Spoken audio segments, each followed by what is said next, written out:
Hello everyone, my name is Dylan Jones. I'm a sophomore here at the University of Denver, and William, well, I have found my heart path. So it's a true pleasure to introduce how such technology, entertainment, and design can not only surprise us, but also benefit our lives in unforeseen ways. So before I get on with it, I want to encourage everyone to hit up TEDxDU this May. Let's show a quick clip of some of the fun I had last year.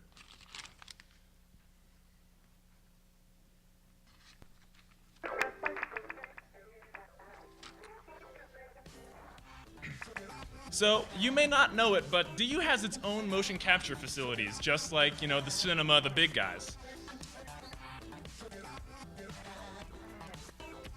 In this video, at last year's TEDx, I'm showing off Fay Engineering's new mobile performance capture suit.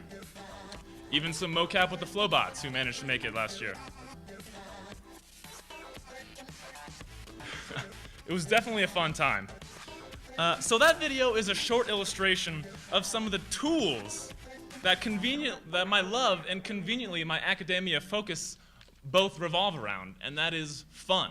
Now, no, not having fun, although I'll certainly admit that's definitely part of it, but rather designing fun. Fun is the bond I use to combine chosen emotions and the experience itself cohesively together. And it's that merging that I have and will dedicate the rest of my life to. It was my youth in which I discovered the best medium to perform and complete these goals: video games. Now, we're all familiar with the roommates who get way into a Call of Duty game, but I want to express to you, not just the students, but everybody, that games can be much more than that. Take a step back and understand that the term game is a broad one. In fact, I'll use it as an umbrella phrase. Games can be everywhere from simple interactions, experimental control mechanics, or even packed with social and political opinions.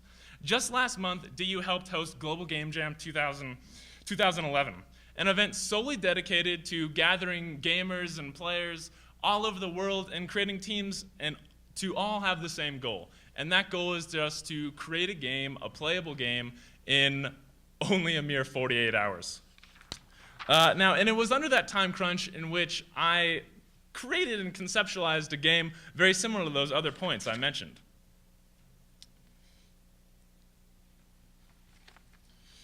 With the help of never-ending dedication and amazingly talented friends, we created a game with a whimper. Now, there are no hoops to fly through in this game. There are no time limits to beat or anything of the sort. You're simply a moth, as you can see, and you fly around a dark room. As players, we're drawn to that objective, very similar to how moths are drawn to light. So some players will fly straight into that candle, however, some players will also explore the room looking for clues or an insight on their new dark world. They might find specimens of other moths, choose to read newspaper clippings, listen to automated radio warnings, perhaps ponder the suicide note left in that typewriter. So this year's Global Game Jam theme was extinction. And if the player makes that conscious choice to explore their surroundings and discover these clues, they may unravel that life itself is extinct. The deceased researcher has lost hope, and you are literally the last form of life left on Earth. And when you eventually fly into that candle flame, well, you die. That's it. That's the entire game. So games are not always those blockbuster shooters that automatically come to our minds. Games can be a new form of expression. However, it's still an uphill battle to label them as art. A hero of mine, Kelly San Diego, gave a TEDx talk countering claims of Roger Ebert, who said, "Games will never be art." And while she acknowledged that games have a mindless entertainment label to them, she pointed to a bold new future, where games could be a collaboration and perhaps lead to an ultimate experience wiki. Now, Spielberg says games won't be art until they make them cry. Now, this is going on the internet, so I'm not going to admit to anything, but I just don't think Spielberg's been playing the right games. Games are young. They have untapped potential, but more importantly, they have an unmapped future. The best part as designers and we as players is that we can decide where that media outlet will go to next. Could we be so bold to fix the grinds of our modern life? The genius Jesse Schell points to examples of our gamified lives, where Weight Watchers gives you points for losing the tummy, and TV shows will reward you for pointing out secret references.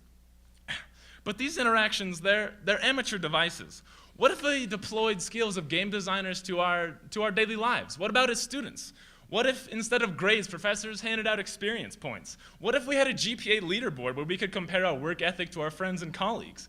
What if our achievements were tracked and shared and stored? Would that cause us to reflect upon ourselves and maybe even improve? Games and their systems can help us make sense of our rapidly evolving lives. My old man's in film, and I like to joke, but not really joke, that my industry is replacing his. And if you were to compare the timelines of film and games, games aren't even out of the black and white era. I mean, games are new. If there's one thing I can assure you, it's that games are a new type of media. And so the question is, where do we want games to steer us? And on a larger note, where do we want that technology to take us as a whole? It's awesome having more computing power in our pockets than what got us to the moon, but can we harness that energy to make a difference? Can we solve the outdated and broken limitations of the past with new ways of problem solving? I mean, all these problems, what I'm looking for is answers, and any person sitting in this room can give me an answer to that. So, thanks, I'm Dylan Jones.